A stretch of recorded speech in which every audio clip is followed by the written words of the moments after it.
Another couple of things about Elul, to give you a little bit of an understanding, there's a story about there was two kingdoms that were fighting, two countries that were fighting, and there was a border.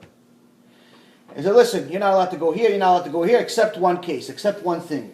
There's only one cemetery. So if you need to bring it, both of us need to use the cemetery, so you're allowed to cross the border and bury your dead. Okay. Of course, the Jews always find a business opportunity. So they say, okay, we're going to use the coffin, but we're going to fill it up with merchandise. We're going to put some shoes, we're going to put some diamonds, we're going to put some, whatever we can do. So every day they're showing up with the new coffin. It's full of merchandise. The guard says, what is this? Oh, somebody died. They mention a name. Okay, go. 1 day, 1 week, 2 weeks.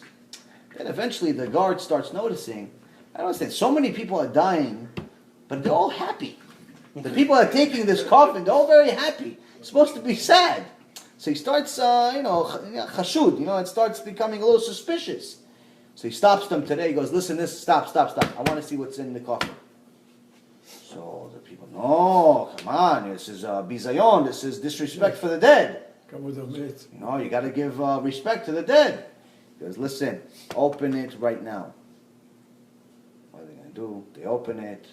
He sees the diamonds and the sneakers and all the other merchandise that's in it. They already know how much jail time they're going to be in. They all start crying.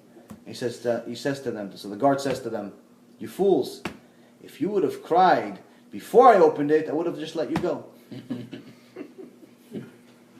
Why did you wait to cry until after you opened it? Same thing with us. If we cry now during Elul, we cry now before we go to the Yom Adin, we won't need to cry after. You understand? The other thing is a story from the Magid Miduvna. It's Ish Kodesh is a person that was a holy person. Magid Miduvna, every time somebody would ask him a question, he would answer it with a parable. So one time somebody asks him, how come you always answer every question with a parable? He goes, well, let me tell you a parable about it.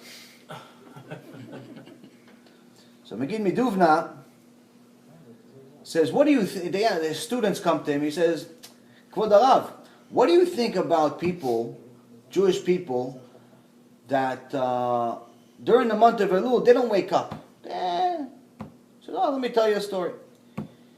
One time there was an exporter, somebody that was trading in different cities, in different countries, but his specialty was to transfer illegal stuff.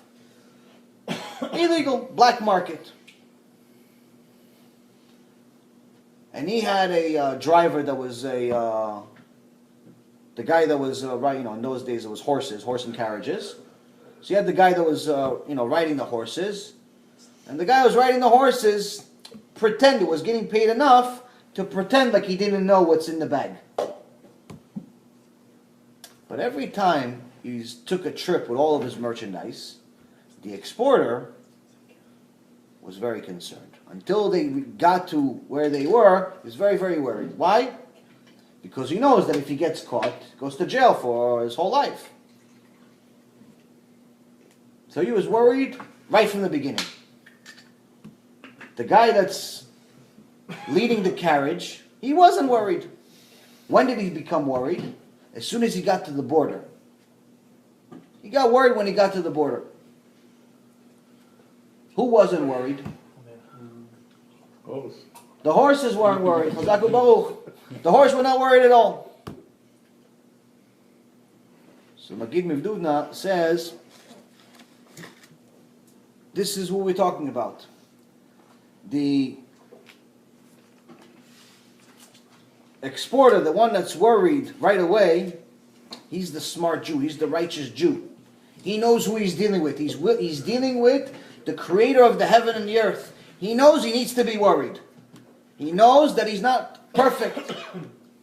There's no such thing as a righteous person that never sinned. There's only 4 people mentioned in the Gemara in history, but But in general, there's no such thing as somebody that doesn't sin.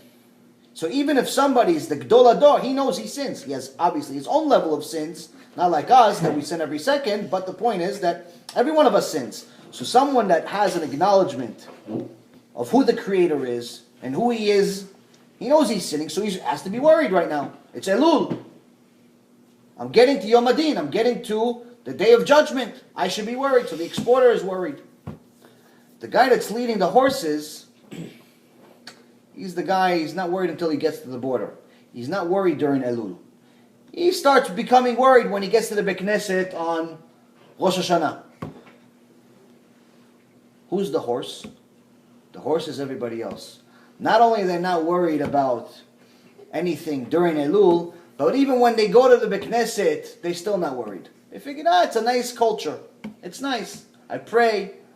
I say a few things. Maybe I give some tzedakah to the Beit Knesset for some strange reason. They do this auction. I give it to them. And then I go and have my barbecue on Shabbat. Because that's the horse. So he uses a very good verse in Tehillim. Al tiyu kesus kepered. En avin bemeteg verasen. Edio livlom bal kerov elecha. It says in so many words, don't be a horse or a donkey. Don't be the one that's not worried, not before and not after. Don't be that guy. Worry. Because so long as the light is on, so long as the candle light is on, you have an opportunity to do tshuva. But if you don't even acknowledge the fact that you need to do tshuva, then unfortunately you're the sus. You're the horse.